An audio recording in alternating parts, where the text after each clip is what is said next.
దైవాగం ప్రకారం. Okay sir. మీ కుటుంబ సభ్యులు ఏంటి, ఏమేం చేస్తారు ఇంట్లో వాళ్ళు? 2 అమ్మాయి 1 అబ్బాయి సార్. 2 అమ్మాయిలకు పెళ్ళిళ్ళు అయిపోయినది. అబ్బాయి చదువుతున్నాడు.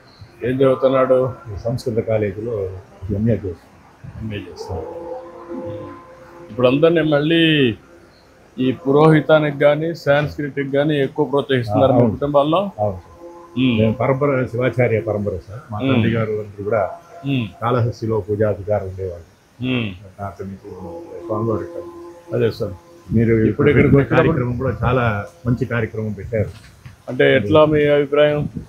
చాలా బాగుంది సార్. పురాణంలో భాగవతంలో 4వ స్కందంలో ఋతు మహారాజా అని ఒక మహారాజా ప్రార్థన చేస్తారు. అంటే దేశంలో ఇవన్నీ సుభిక్షం లేకుండా కరువు కాలం అయిపోతుంది. అప్పుడు ఆయన ప్రార్థన చేస్తుండగా అప్పుడు భూమాత ప్రార్థన చేస్తారు. భూమాత వెళ్ళిపోతుంటే భూమాతని ఇచ్చి నమస్కారం చేసి అంటే నన్ను దాసి కాకుండా తల్లిగా చూడు, ఈ పరిసరాలంతా కూడా సవ్యసాధంగా ఉండాలంటే నా దగ్గర నుంచి అన్ని తీసుకుంటున్నారు కానీ నాకేది ఇవ్వడం లేదు. భూమిలో ఉండేటివి అన్ని కూడా మీరే స్వీకరిస్తున్నారు. భూమిని పరిశ్రమ చేసి భూమిని సంరక్షణ చేస్తూ చేయాలని మహారాజుకి ఒక 5 ఒప్పందాలు చేసుకుంటారు. ఆ 5 ఒప్పందాల్లో ఇది ఒకటి.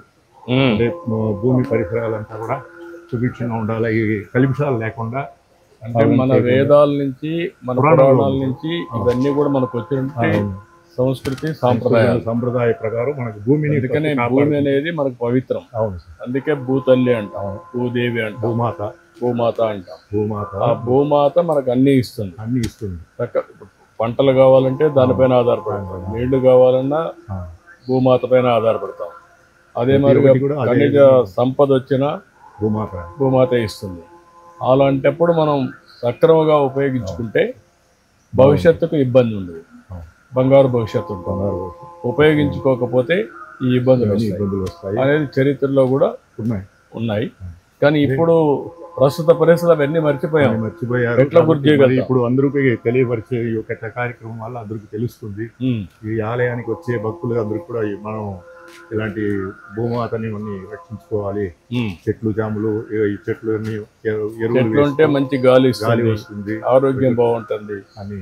భూమి బాగా ఉంటే దానివల్ల ఎక్కువ మనకు సదుపాయాలు వస్తాయి, పంటలు వస్తాయి. ఋతు మహారాజా పురాణంలో ఉంది సార్. ఇప్పుడు మీరు చేసుకునే కార్యక్రమము స్వర్ణాంధ్ర స్వచ్ఛాంధ్ర అని చెప్పి కార్యక్రమానికి చాలా ప్రాముఖ్యత ఉంది. చేస్తే అందరికి ఇక్కడ తెలియపరిస్తే అందరు కూడా అది పాటించి దేవాలయాల్లో కూడా అది జరుగుతుంది. దేవాలయాల్లో చాలా పవిత్రతకు వస్తున్నారు, వాళ్ళకి తెలియని వాళ్ళు ఉంటారు. వాళ్ళకి అందరూ కూడా ఈ ఒక ఇది చేయడం వల్ల మనకు కలుస్తుంది. మీరు ఈ దేవాలయానికి సంబంధించి ఏ విధంగా ఇవన్నీ కంట్రోల్ చేస్తున్నారు, ఎట్లా చేస్తున్నారు? చాలా పురాతనంగా ఉంది సార్ స్వామి దేవాలయం. స్వామి స్వయంభూ ఉద్భవంగా ఉంది. బ్రహ్మ విష్ణు మహేశ్వరులు దర్శనమిచ్చిన క్షేత్రం ఇది. ఒకళ్ళు మాత ప్రార్థన చేసుకున్న శివలింగం ఒకటి. ఈ తీర్థంలో కొండ మీద ఉండే తీర్థాలంతా కూడా ఈ తీర్థంలో సంగమం అయి పడుతుంది కాబట్టి కార్తీక మాసంలో ఈ తీర్థంలో స్నానం చేస్తున్నారు భక్తులందరూ కూడా. కొండ మీద వెళ్ళి అన్ని తీర్థాలు దర్శించలేరు, స్నానం చేయలేరు. ఎన్ని తీర్థాల నుంచి మనకి నీళ్ళు వస్తుంది. నేను కూడా ఇక్కడ పుట్టినవాడిని, ఇక్కడే పెరిగాను, ఇక్కడే తిరిగాను. ఈ కపిల తీర్థం ఎన్నో చాలా సార్లు చిన్నప్పటి నుంచి ఇవన్నీ చూశాను. ఎన్ని సార్ 166 తీర్థాలు కొండ మీద చెప్పబడుతుంది సార్. ఆ తీర్థం అంతా కూడా ఇక్కడ సంగమం అయ్యేట్టుగా పురాణాలు చదువుతున్నాయి. పవిత్రమైన జలం, పవిత్రమైన తీర్థము. అక్కడ 3 కుండాలు ఉన్నాయి సార్. అది బ్రహ్మకుండం అని, మహేశ్వర కుండం అని, విష్ణు కుండం అని పేరు. ఆ తీర్థం ఎప్పుడు కూడా ఎండాకాలంలో కూడా ఈ వాటర్ ఫాల్స్ లేకపోయినా అందులో తీర్థం బాగా ఎప్పుడు ఉంటుంది సార్. ఆ తీర్థమే మనం మంచి కొబ్బరి నీళ్ళు లాగా ఉంటుంది ఆ మూలలో. దాని అంతా కూడా పరిశుభ్రంగా మనం చూస్తూ